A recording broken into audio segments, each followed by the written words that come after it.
والسلام على أشرف الأنبياء والمرسلين سيدنا ومولانا أبو القاسم المصطفى محمد. اللهم صل على محمد وعلى أهل بيته الطيبين الطاهرين ولعنة الله على أعدائهم إلى يوم الدين. One of the great prophets of Allah is Prophet Sulaiman alayhi salam. And he had an empire, a kingdom that no one else had like him. He had power over the winds. He spoke to animals, power over jinn.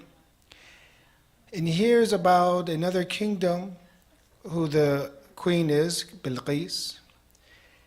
And he gets information, from Hudhud, one of the birds, about such an empire. There, Bilqis is threatened. And she's wondering what this person called, Sulaiman is going to do. And the Quran talks about what she thinks and says to her advisors. That she says, قَالَتْ إِنَّ الْمُلُوكِ إِذَا دَخَلَ قَرْيَةً أَفْسَدُوهَا. Usually when kings enter a country, they corrupt it. She felt threatened by Sulaiman. But she didn't realize at that time that Sulaiman was a prophet of God. That Sulaiman, with the immense amount of power that he had, that he wouldn't even harm the ant. The surah that this is mentioned is An-Naml, the ant. And the prophet would not even kill or harm an ant. She did not know that. So many people, and this is a fact, that when kings arrive or when important people arrive, things get changed in that city. We see this, happening in our own nation. Things are changing very fast. And we see that when someone is very good, they have that influence, like Prophet Sulaiman alayhi salam did, and Bilqis later on sees his kingdom, sees this prophet, and becomes Muslim. And some of those great personalities, when they enter a city, they cause many different blessings and ni'mah and barakat in that city. But yet also what she refers to as sometimes there are evil people. And evil people walk, and when they take control and when they rule, they cause oppression. They cause hardship on people. And they kill, for example, and they oppress. So therefore, we have to accept this fact that we get influenced by important individuals. Now, when we look at the good, how many cities do we know has barakah of an Imam alayhi salam, for example, that was there, either influenced or was buried there, and has all these barakat for that city. And many times there are imamzades or children of imams that they are buried in a town, maybe sometimes a rural area, in a city, and they cause barakah and blessings for that city. Sayyidah Fatima Masuma alayhi salam was one of these great individuals that caused blessings for the holy city of Qum. That when she traveled, and the traveling that she performed is not just a traveling that, for example, just to visit brother, which is, even though brother Imam Rida alayhi salam was very important for her, because some say that Imam Rida alayhi salam helped raise her because her father was in prison for so long. So she looked at Imam Rida alayhi salam also as a father, but most importantly as an imam. And she embarks on this journey. As you look at some of the children of the imams that have the highest status, they are the most submissive to the imam. And she wants to see the imam. She wants to live with the imam. She wants to visit her brother, the imam. But we don't know much about this journey, the details in history. We know more about the voyage, the journey of Imam Rida alayhi salam to Marv. We have that, how he goes and says goodbye to Rasulullah to the grave of Rasulullah, and the people of Medina cry, and what cities he goes to, we have that. But we have to some extent not that much detail about Sayyidina Ma'asum alayhi salam. But she embarks in this journey that we know is thousands of miles. She is, either some say her caravan is attacked in the midway, or she becomes sick. In about 17 days, she rests in the city of Qum. And what the Qumi saw was nothing but worship of Allah, nothing but piety in these 17 days. The place where she worshipped became today known as Baytun Nur, a place of ibadah, the place of light. And she was passed away there and was a great blessing. Later on, other Imam Zadehs come. Later on, for example, the son of Imam Jawad, Imam Zadeh Musa al-Mubarqa, leaves Medina and enters Qum. There's a different version. Some say when he comes, they don't know who he was because Mubarqa comes from Burqa, for example. He used to cover his face. Now some say either he was very handsome, he covered his face, or he was trying to conceal his identity, because at that time the Abbasids were ruling and they were harming the Imams and the children of the Imams. But he comes, and with him, his sons, for example, Muhammad and Ahmad, come and they live in Qum. And then he has grandchildren there, great-grandchildren.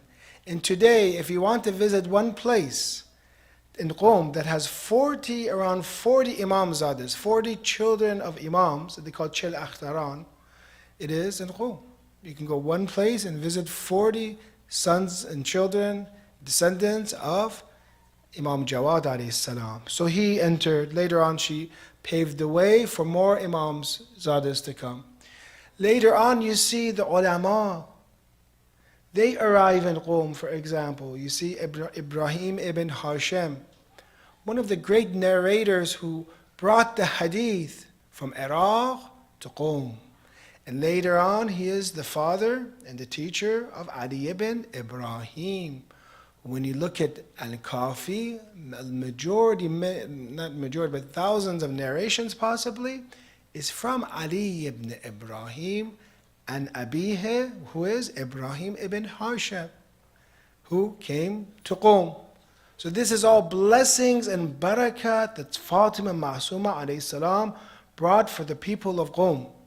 And they were so well off in terms of wilayat when the Imam of the age conceals the birth of Imam Mahdi Ajjallahu Ta'ala Farjahu Sharif, but writes a letter, and the people of Qum celebrate because they were waiting for the Munji. They knew that the Munji would come. In Qum and some areas like Kashan, they were always areas that they love Ahlul Bayt alayhim salam. Like the city a little bit, maybe 90 kilometers south, around that area, they asked Imam Baqir alayhi salam, they asked Imam Sadiq alayhi salam, said, send us someone to do tabligh, send us your son, for example. And it has in the tradition that the Imam didn't want to send his son. But then later on they said we will send him, for example, he will come, but they will kill him like they killed Imam Hussein alayhi salam. And later on he becomes shaheed in the area of Kashan. So you see the barakat of the children of Imams in the country of Iran, in Iraq, in different areas, in Medina, in different areas. And now you see that Qum became such a place that this holy individual, Fatima Ma'asuma, comes and is just an Imam Zadeh, is a daughter of the Imam. But Imam Qadim alayhi salam had many other children, maybe up to 40. Some Imams, they say, did not have many children. Like Imam Rida alayhi salam, Shaykh Mufid says, had one son, Imam Jawad alayhi salam. Some, like Imam Hassan Askar, reported that he had one son, the Imam of the age. But Imam Musa Qadim alayhi salam had around 40 children. But none of them, besides Imam Rida, had the status. None of them have narrations to visit by 4 different Imams. The ziyarat of Sayyidah Fatima Ma'asum by 4 different Imams has been prescribed. Some of these narrations are from Imam Sadiq alayhi salam before she's even born. Some of them are from Imam Rida alayhi salam, some from Imam Jawad alayhi salam, that whoever visits her and has ma'rifah, has wilaya, understands, will enter heaven. What position does she have?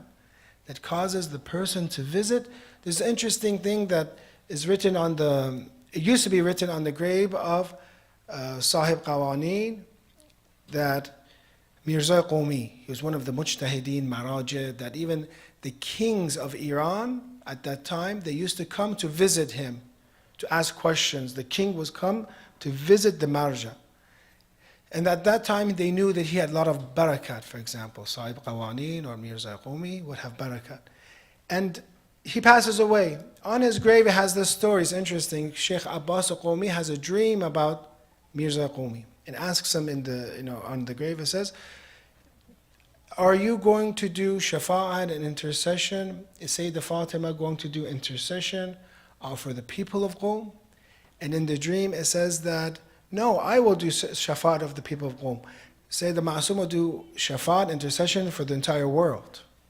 For the entire world. This was written on the grave or the dream that Sheikh Abbas Qawmi had about Mirza Qawmi. So such a status, and you don't need just this dream. I'm giving you 4 different imams that said if you visit her with ma'rifah, you enter heaven. So it's very particular, and even this title Al-Ma'asuma is from Imam Rida alayhi salam. But it is not the fact that just because she is a child, I said Imam Qadim alayhi salam had many different daughters, many different sons. But is that obedience that she had to the Imam, that worship that she had with Allah, that she gets this rank. She narrates, she's a muhadditha, she narrates the narrations. One of the narrations she narrates is that if a person dies with the love of Ahlul Bayt, dies the death of a shaheed. That's one of the narrations she mentions.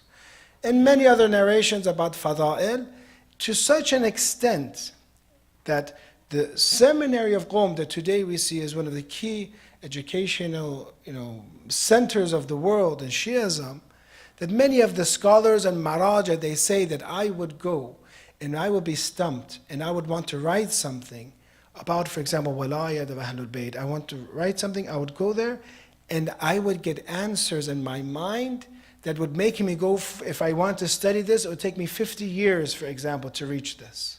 It would open up my mind, going next to the shrine of Sayyidah Fatima. Mullah Sadra, who's known for his philosophy, who was in Kahak, an area that is farther away in the mountains, when he was stumped in philosophy, and there's nobody else he could ask because he was the top at his time, he said that he would go to visit the shrine of Fatima Ma'asuma, Kahak is by Qom, and that question would be resolved. That question would be resolved. So therefore we see our marajih, our ulama, that today many of them, some of them do taqleed to, or used to do taqleed to, or your parents did taqleed to, they would be humble servants of Ahlul Bayt. They would do ziyarat of Fatima Ma'asuma alayhi salam. So therefore we have to understand that this position that she had was from being subservient to the Imam. When you think of Hadrat Abbas, for example, you see what caused Hadrat Abbas to have such a status. You see his humility towards Imam Hussein alayhi salam, to the Imam of the age, gave him that status. In the same way, Sayyidina Ma'asuma to Imam Rida alayhi salam. Or you see Shah Abdul Azim Hassani, which is buried in Shah Abdul Azim in South Tehran or in Ray, and many of you have visited him. He is from the descendants of Imam Hassan alayhi salam. But he comes to Imam Mahdi and asks him, says, I have these beliefs. I have this belief. Can I present my beliefs to you and tell me if it's correct or not? I have this, aqaid. I want to present my aqaid to you. Tell me if it's true or not. Meaning submission to the Imams. This is what caused them to have such a great status. So therefore, we congratulate you, dear brothers and sisters, and we ask Allah to give us the ziyarat of Sayyidah Fatima al-Ma'asuma alayhi salam and Ahlul Bayt, and to get the shafa'at of this holy lady. Please recite salawat ala Muhammad wa ali Muhammad wa ajab.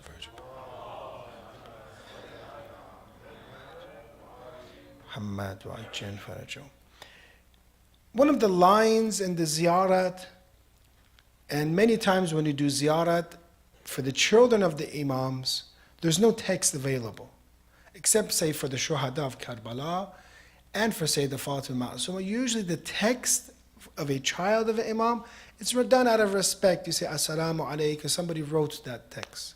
But this text is attributed to the imams. One of the important lines is this, and this is our discussion for tonight. Allahumma inni as'aluka an takhtima li bis-sa'ada. That when you say to Fatima, do you have sha'nan min al-sha'n? Do you have position upon position? You tell her. Or you say ishfa'i. You ask Sayyidah Fatima al-Ma'suma to do intercession. One of the du'as is Allahumma inni as'aluka an takhtima li bis-sa'ada. Allah, I ask you to give me a good end to my life. How important it is to be next to a person of honor, a person who Allah answers their prayer to the Imam, or for example the child of the Imam, in such a holy place, say, Allah, give me a good end to my life. Because brothers and sisters, we do not know the end of our lives. If I asked you tonight, how many of you are going to heaven? Maybe everyone would say, yes, I'm going to, of course I'm going to heaven. Who else would go? If I'm not in heaven, who else is going to go there? But that's not the right idea. We do not know. Does anyone know if we're going to die with Iman? Do we know if we'll die as a Muslim? Because we will be tested in the sakarat of maut and the intoxications of maut. We'll be tested at that time.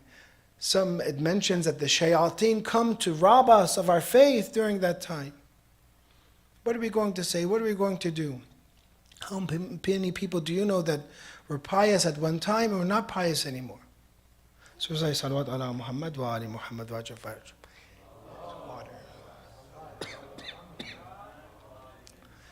So therefore we say, ask Allahumma inni as'aluka an takhtima li bis-sa'ada fala taslub minni ma ana fi, and do not take away this walayat that I have. What can guarantee sa'adat and happiness, eternal happiness for me? What can I have in order to, please recite salawat ala Muhammad wa ali Muhammad.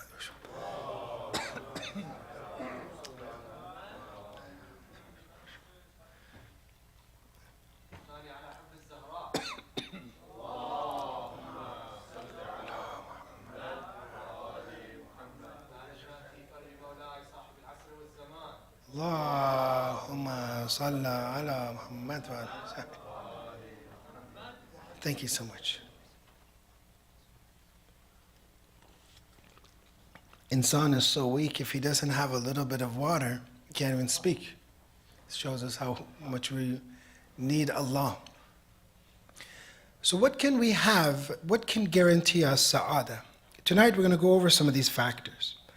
When you look at one of the du'as of Prophet Yusuf alayhi salam, the Quran, tawaffini muslima, Allah, give me a death of a Muslim. Or you have in the Quran, Ya ayyuha alladhina amanu attaqullah haqqa tuqatih wa la tamutanna illa wa antum muslimun.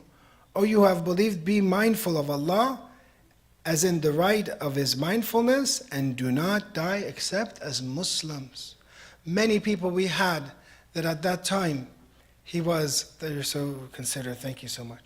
Many people we see at the time of the Prophet, at the time of Imams, for example, they were good.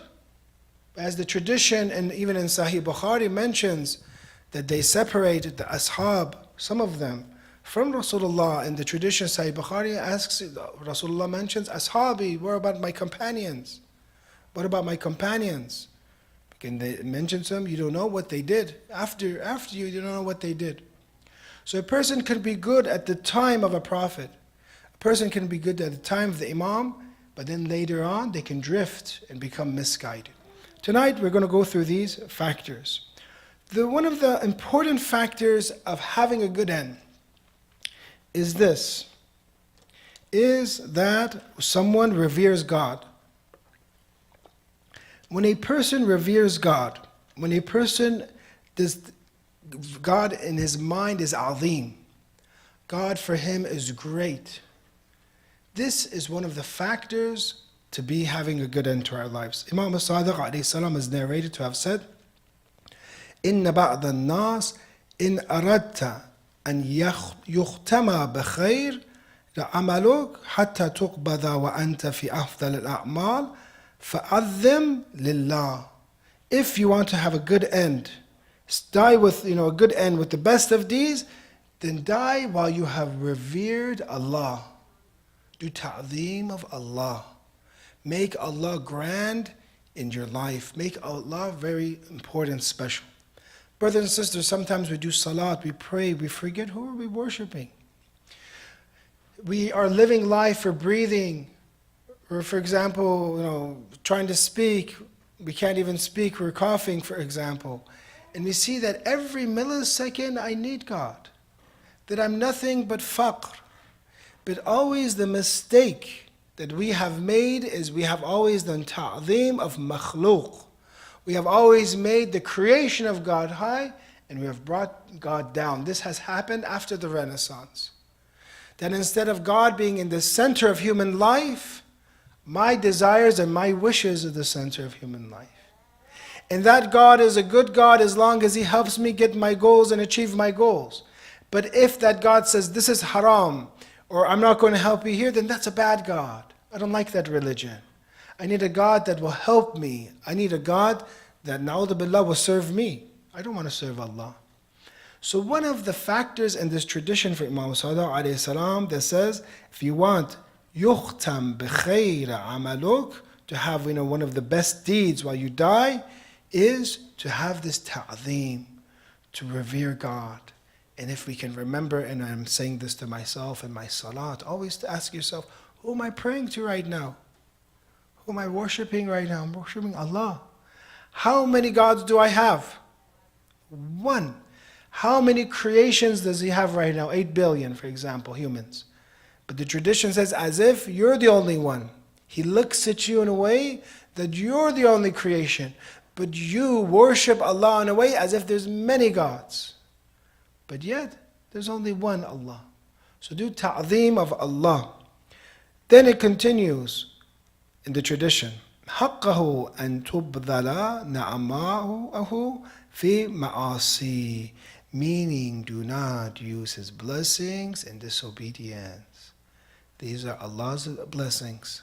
Allah has given you life. Allah has given you health. Allah has given you time. And instead of using these resources for Him, these belongs to Him, instead of doing ta'zeem of Allah with His resources, you're glorifying either others or glorifying yourself, worshipping yourself. The tradition continues, and do not be deceived by His forbearance towards you. Do not be وَأَن تَقْتَرَّ بِحِلْمِهِ عَنْكَ, and do not be deceived. This is a very powerful, almighty Allah, but He has hilm. He is allowing the sinners to sin. He is giving them an opportunity. He is forgiving from kathir. He forgives abundantly.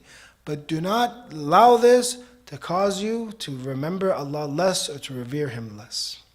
The second factor that we talk about, or let me continue with this. When a person remembers Allah and reveres Him, there's two effects. One is that the creation and world becomes small for him. If a person reveres Allah and Allah is azim for him, عظم الخالق, as Imam Ali alayhi salam says, عظم الخالق في أنفسهم فصغر ما دونه في أعينهم. When Allah is great in His eyes, then everything else, the Creator was great in their souls, so everything else became small in their eyes. When Allah, and you realize and have ma'rifat of Allah, everything else becomes small. Have you ever, for example, gone to hiking? Some groups, a group went hiking recently, and some of them are here, and they went hiking, and you see how great these mountains are, and I look like a little ant while I'm hiking, for example. And this is just compared to one of the creations of God, which is a mountain. Now imagine the Creator, how great the Creator is.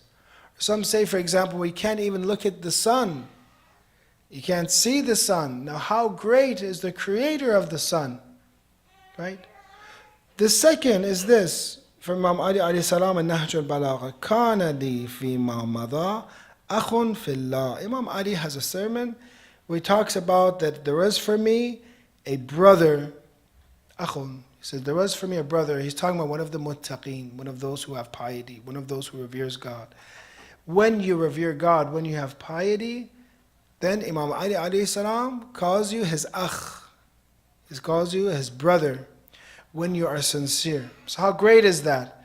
What are the effects when you revere God? One is that the world becomes, for you, not that important. And I've seen myself, those who truly get ma'rifat of Allah, those who begin to enjoy Islam, all other types of enjoyment become meaningless for them. Those who see the azamat and greatness of Allah, they're not really surprised or impressed by the creation anymore, because they went to the source. And you see that those who are pious and those who love the Imams, then Imam Ali alayhi salam will refer to him as an akh, as his own brother. So the Imams will love you, Allah will love you. The second example, what we have to do, one is the way that we have ma'rifat of Allah. And this comes by studying, this comes by worshipping, this comes by pondering, this comes by thinking. And unfortunately, one of the sad things is people today, this day and age, like to think about everything, but not about Allah. They don't think about who created all this. They like science, they like nature, they like wildlife, but they don't say who created this. They don't relate from makhluq to khaliq. The second part that we can do in order to be pious, in order to have a good end to our lives, is action. Quran says, وَالْعَاقِبَةُ لِلْمُتَّقِينَ, and that good end belongs to those who have taqwa. One of our friends has a discussion, and this is actually one of the ways that we pride ourselves. He says that I had a roommate, and this roommate in college is trying to make me, for example, Christian. And he's talking about him with Islam. I said, eventually either you're going to be Muslim, or he's going to be Muslim, or you'll be Christian. One of these will happen. But they're having discussions about religion, he said, every night, all the time. And he said that in Christianity, they pride themselves, for example, that Jesus died for our sins. And therefore, it doesn't really make sense for someone, after Jesus has died for their sins, to be punished after they have believed. But he was mentioning to him, and I also reinforced this, that one of the factors which is even more important, mercy is good, benevolence is good. But Imam Ali alayhi salam was asked which one is better. Or he explains, is kindness better or is justice better? Imam Ali alayhi salam mentioned that justice is better. Justice is better than kindness. Because when you set someone up and you remove for them the barriers, there's no need for someone to be kind to them anymore. Because they will be self-sufficient. They don't need anyone's help anymore. And you sometimes see other religions promote this more, to keep nations and continents sometimes in need of them, so they can be nice to them. Okay, here's some help, for example. This is from the United Nations. Here's some help. But you see that as Muslims, we have this theme of justice. What is justice? وَضْعُ كُلَّ شَيْءٍ عَلَى مَوْضِعِهِ, putting everything in its right place. Giving that person or those people, giving them their rights, being fair to them, giving them, for example, that opportunity to have an income from themselves, not oppressing and taking away. As today, you see many European nations today, they still collect from the exports of some of the African nations, they still collect money from them. Or they still control their currencies. And yet there's like little children, for example, mining for gold in those nations, and they still take 50% of their exports. Then they say, we're going to help them. So this theme of justice, of performing, doing what is right, in the tradition that we have from Imam Ali alayhi salam, is more important than acts of benevolence. You give somebody $100, you give him $1,000 gift. Later on, he's going to need money again. But yet, if you remove the barriers and you put everything in the place, he will not need to ask you. You will see him one time, and you will see that you don't need, for example, to help him anymore, or that he wants to help you. His situation is better than yours. So this recurring theme of justice in Islam, compared to just simple, so much mercy, that even though mercy is also, and rahmah is in Islam. Yes, in Christianity it talks that, insan, or Jesus died for our sins in Christianity. But at Islam we also have intercession of the prophets, we have the mercy of Allah. The traditions we have that Allah's mercy is one part in this world, 99 parts in the hereafter. But yet we even have higher levels, which, interesting. One of my friends was saying that once he had,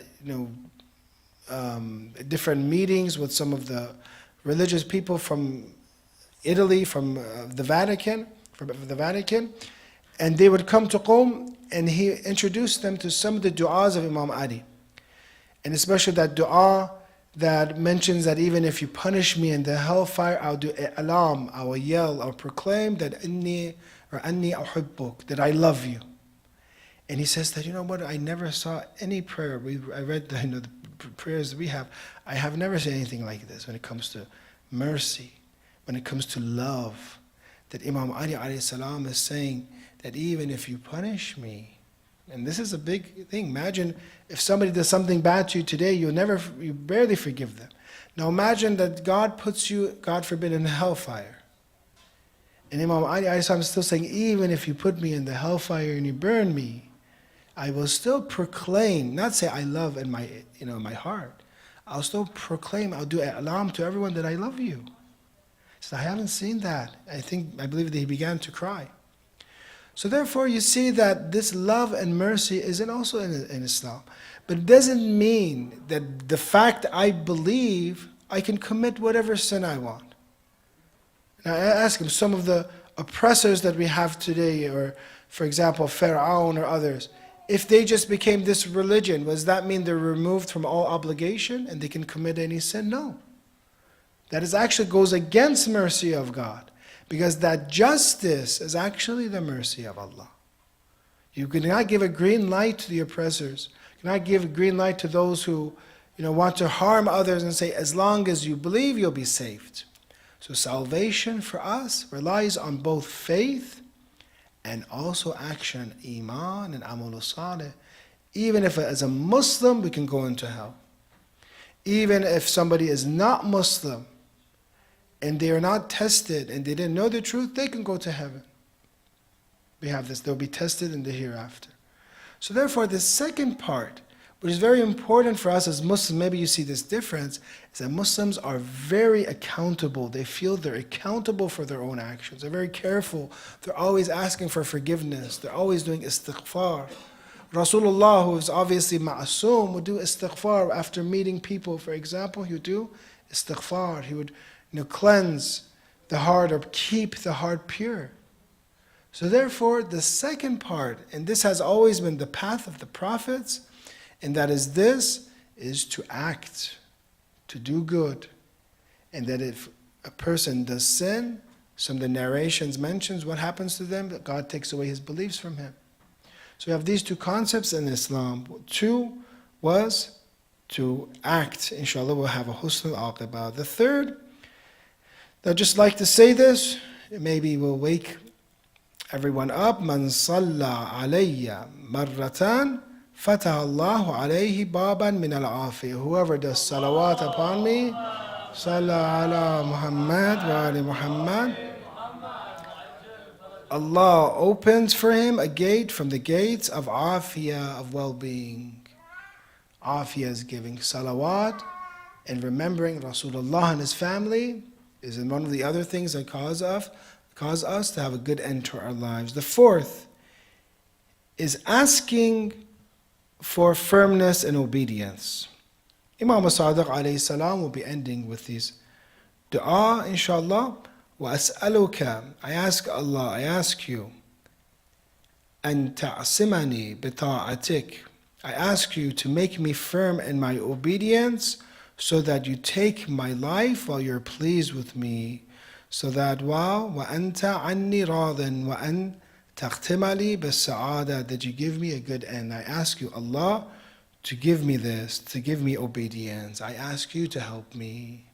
And that is the fourth, that we have to realize that these things are not in our hands always, and that it is from Allah's grace and His mercy that He gives us a good end, that He protects us from evil, that He protects us. How many times yourself in the world, from accident, from harm, did you, for example, miraculously were saved, or for example, your flight got canceled, or something happened, or you were sick, you recovered, and you really felt this was the hand of God? More than this is in religion. There are people that will harm you, books that can harm you, different, for example, individuals you'll meet and they'll take away your iman from you, but Allah has always protected you. So therefore, this is from the du'as of Allah, or that the opposite, Allah has guided you. That you were thinking, which path is the right path, and Allah guides you to Islam, or God guides you to masjid, God guides you to piety. So the fourth is making dua and asking Allah, give me a good end. And this is one of the important du'as when they ask ulama and scholars, what is one of the best du'as to do? Allah, give me a good end to my life. I don't know what will happen. If you are arrogant and say, for sure I'm going to go into heaven, that is when shaitan takes your iman. And shaitan will test you and you lose your iman. So the fourth step in answering this dua and ziyarat of Sayyida Fatima Masuma alayhi salam, which is to give me a good end, and that is actually one of the part of the du'as, is, we said so far, to revering God. 2, act with piety. 3, send salawat. 4, asking for firmness in obedience. Inshallah, Allah will grant us a good end to our lives, inshallah. And that we'll do this dua tonight, that Allah make our best action our last action, inshallah. Ya Allah, we ask you to give us forgiveness, inshallah. We ask you to give us a good end, husnul aqibah. We ask you to forgive our family members and dear friends who have passed away. Answer everyone's du'as. Give cure to all those who are looking for a cure, inshallah. Give us, inshallah, walayat and a strong connection and guardianship to Ahlul Bayt, alayhimus salam, from them. And make us of the true companions of the Imam of the age with a salawat ala Muhammad wa ali Muhammad wa